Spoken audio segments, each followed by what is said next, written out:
Jacob woke up early the next day. He opened the window, faced the ocean, and cultivated the spirit concentration scroll for 2 whole hours.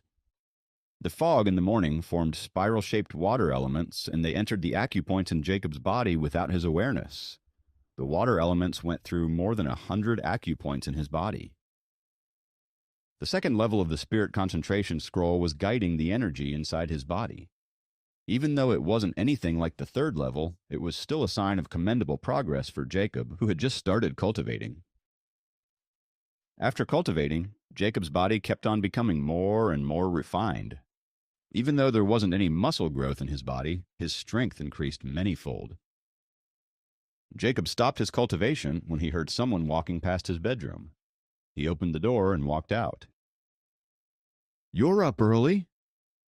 Walter, who was in the hallway, seemed surprised when he saw his son awake so early in the morning. "Are you working today, Dad?" Jacob asked. "Yeah, I still have a lot of pending things from yesterday. You look great. Must have had a sound sleep last night?" Walter asked. Jacob smiled and nodded. The additional benefit of the spirit concentration scroll was to restore one's stamina quickly, and it worked better than sleeping. Both father and son climbed downstairs together, and Walter made them breakfast. "Dad, can you drive me to the city on your way?" Jacob said as he ate. "Today's Sunday. You don't have classes, right?" Walter was a bit confused. "I'm going to Sophie's place. Her dad is taking me somewhere today," Jacob replied. "Oh, okay." Walter ate the bread and didn't ask anything else. Walter found Jacob's close relationship with Sophie's family a little weird, but he didn't think it was his place to say anything about them when he wasn't very close to his own son.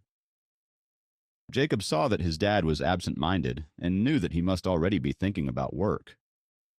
He sighed and thought, "It was good while it lasted." After eating breakfast, Jacob left a note on the table for his grandmother and left for the city with his dad. Walter's laboratory was located in the city, and so he had no problems bringing Jacob along. When they were living in the city, he usually drove to work back then as well. Mila's Climate Research Institute was by the ocean and wasn't far from their oceanfront property. It was only a bit more than a 10-minute walk. Jacob felt his dad worked really hard, as he was even working on a Sunday. As Walter drove, he glanced at Jacob and suddenly asked, "Do you like wearing bracelets?" "What bracelet?" Jacob looked at his wrist and sighed. "They're just small wristbands." Jacob shrugged and pretended to act like they were pretty common. "Did Sophie give you those?" Walter asked. Jacob shook his head. Walter was just trying to start up a conversation and didn't care about the bracelets that much. It was pretty common for youngsters to wear wristbands and other trendy, flashy things. However, he wouldn't have thought that those 2 small bracelets would be something as unimaginable as handcuffs. He thought for a while and said, "I might have to leave in 2 days." "Where are you going?" Jacob asked immediately. "Connecticut. There's a conference at Yale University. I also have a few friends in the biology department there, and I have to visit them," Walter said. "For how long?" Jacob asked further. "I think for about 2 weeks," Walter answered. Jacob fell completely silent after hearing this. He thought to himself, "He came home just yesterday and is already planning to leave again. No wonder Grandma always complains." "But your mom won't go this time. She'll stay with your grandma for a while," Walter added. Seeing that his son was quiet, he realized that Jacob was unhappy. "Take care of yourself and come back home more often on the weekends to accompany your grandma," he said. Jacob continued to stay silent. He thought his dad could stay longer this time, but who knew that he had to travel again so soon?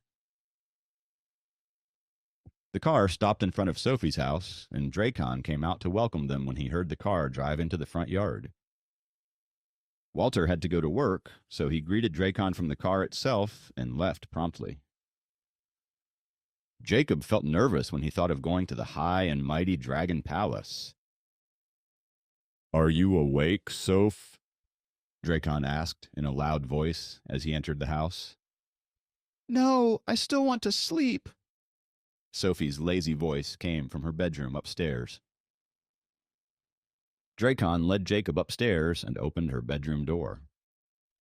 Sophie was lying cozily under a blanket, with two thin legs hanging outside the bed.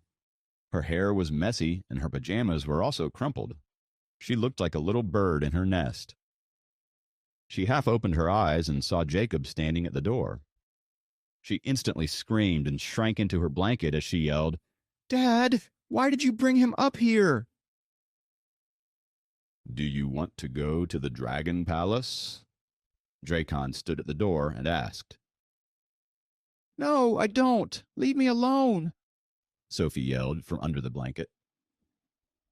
Drakon sighed helplessly and yelled at the bedroom next door. "You stay home with Soph, Helen.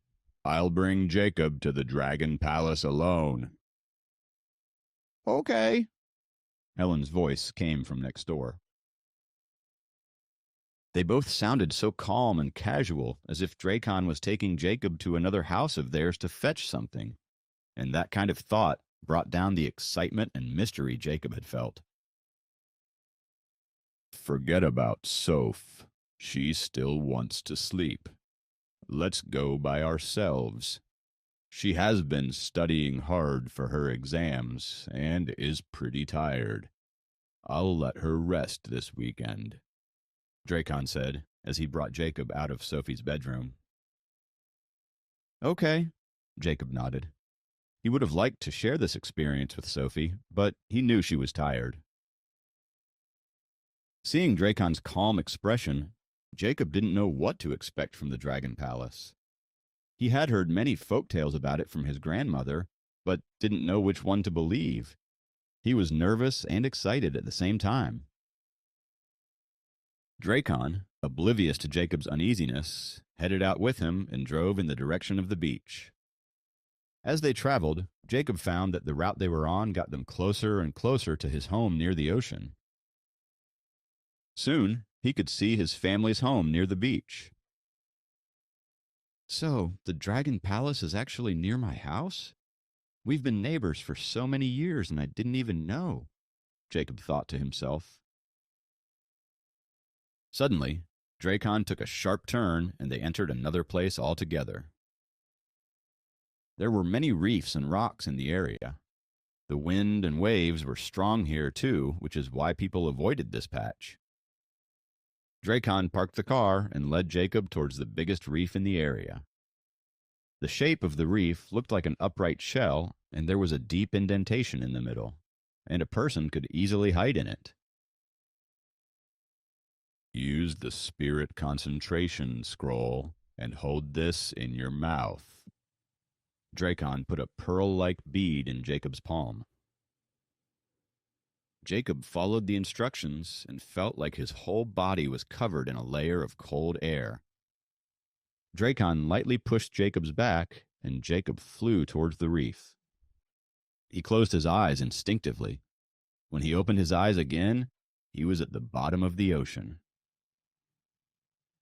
The seawater surrounded him, but couldn't get any closer than a meter. The bead in his mouth became colder and drew the energy in his body, bit by bit. "I must have the legendary Water Repellant Bead in my mouth. It is regarded as a treasure in those tales," Jacob speculated. "Follow me." Drakon appeared by Jacob's side and began leading the way. The spirit concentration scroll wasn't only the dragon tribe's fundamental cultivation technique, but also the verification code through the reef passage, like a password. If one didn't cultivate the spirit concentration scroll, he or she couldn't get through. No wonder Susan was very nervous when she sensed my energy. This fundamental cultivation technique is a key to their secrets and needs to be strictly controlled, Jacob thought as he followed Drakon. The seawater yielded automatically when Jacob moved around.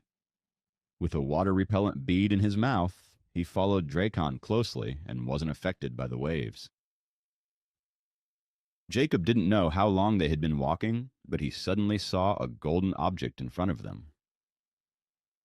"Follow me and do not make a move on your own," Drakon guided Jacob in a stern voice. He then warned further, "There are many dangerous and complex array formations here. You will turn into ashes if you take even one wrong step." Jacob brought his focus on the path ahead and put a stop to his curious mind immediately. "I am the son-in-law of the Dragon King. It would be a huge joke if I died at the entrance of the Dragon Palace," he thought as he paid attention.